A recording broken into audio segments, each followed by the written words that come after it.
We got our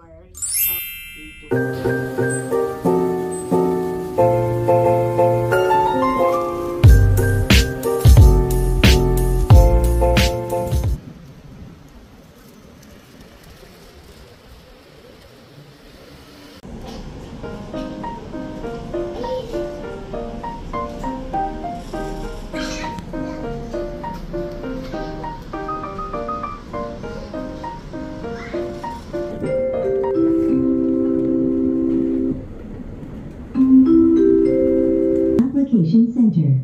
Please scan applicable QR code of your visa application to double-check requirements before you proceed to 10th floor for faster transaction. Thank you.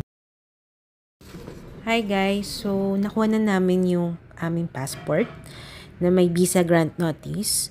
Binigyan kami ng 5-year multiple entry. Isang bond paper lang siya. Nakalagay doon yung details ng applicant, yung visa details, yung status ng stay, yung date of issue, tsaka yung kung number of entries, tsaka yung validity period.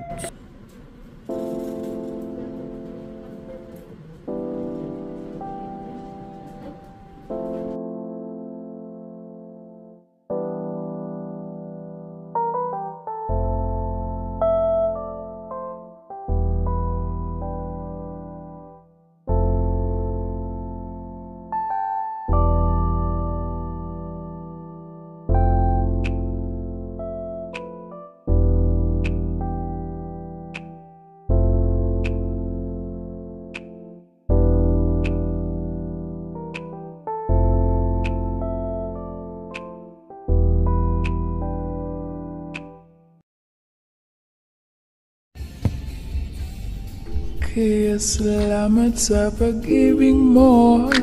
Pag-ibig mo, lagi kang nasa puso't isip ko.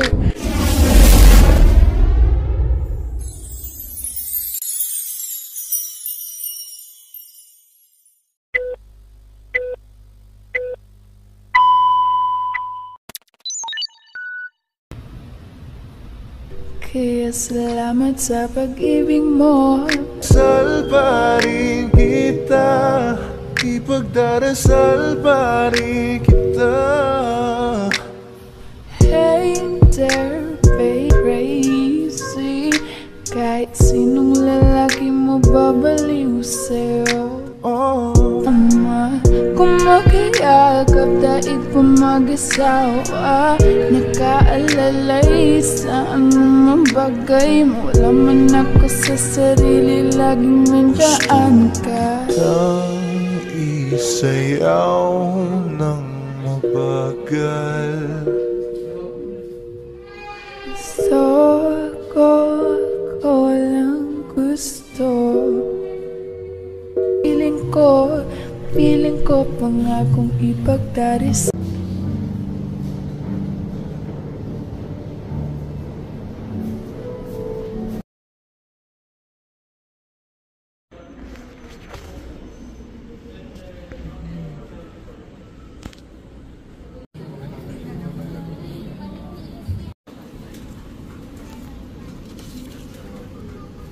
So, ang kailangan nyo ay yung data privacy consent form. Bibigay nila sa inyo yan.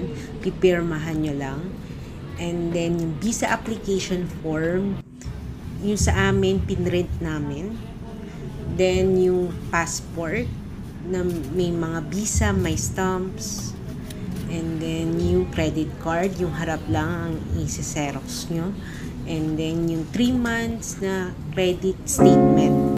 Hi guys, so narito yung sample ng visa application.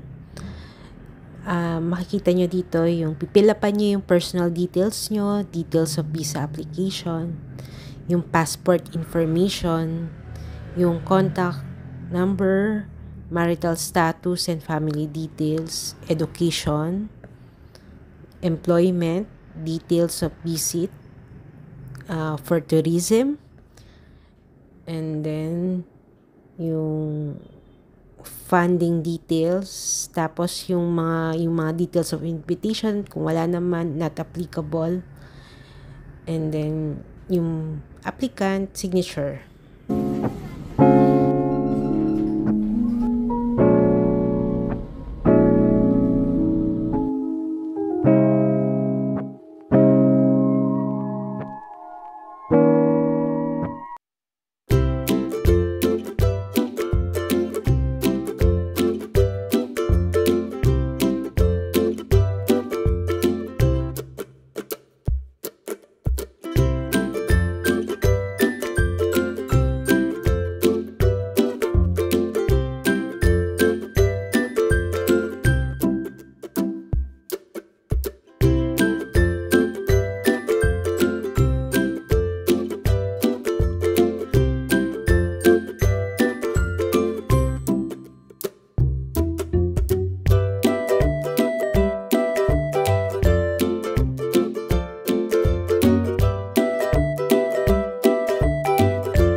Delikado na naman ako, o bakit ba kinikilig na naman ako, pero ngayon ay pa. Additional documents, yung bank certificate.